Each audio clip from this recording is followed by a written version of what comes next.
Lunark by Canari Games is a pixel art science fiction adventure set in the midst of a rebellion against a totalitarian regime. Lunark is a modern take on the classic 2D cinematic platformer genre.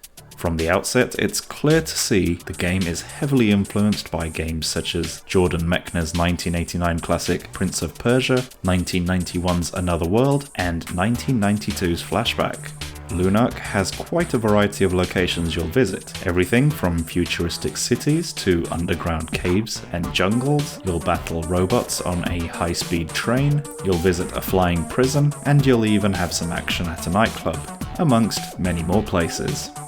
The variety of locations keep the game feeling fresh. The levels themselves aren't overly huge, and each one of them requires some backtracking, which will help you become very familiar with each map's layout. Lunark is a wonderful fusion of Blade Runner, Total Recall, and a splash of cyberpunk.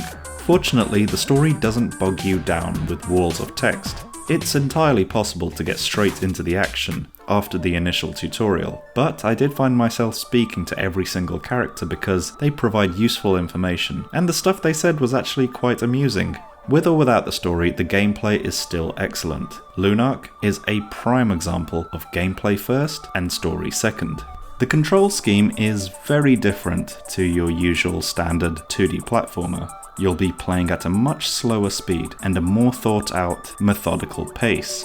The learning curve is initially steep and will take you half an hour or so to get to grips with the controls, but after that you'll be running, jumping, hanging, climbing, rolling, and shooting like a pro.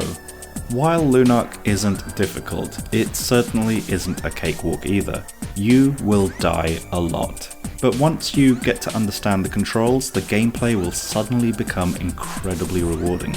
At some points I genuinely felt like I was playing a game of chess, having to anticipate each enemy movement, as well as being precise with my jumps. In Lunark, you'll learn to take your time, be cautious, and not run into danger, or you will meet a game over screen. Thankfully, you have infinite lives, and you can just restart at the last checkpoint. The music has an 80s synthwave vibe. It certainly fits the futuristic atmosphere of the game perfectly. Thankfully, the tunes are long enough where they never become repetitive or annoying. The graphics and animation are absolutely stunning. If you're a fan of 2D pixel art, you're in for a real treat with Lunark.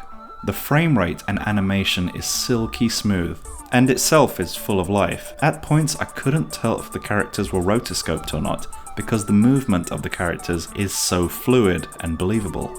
Lunark will take anywhere between 2 and 6 hours to complete, depending on your skill level. I enjoyed Lunark way more than I thought I would. It was an absolute joy to play. I would love to see a sequel and go on more adventures in the Lunark universe. As far as indie games go, we've only just hit April, and Lunark is one of my favourite new releases of 2023.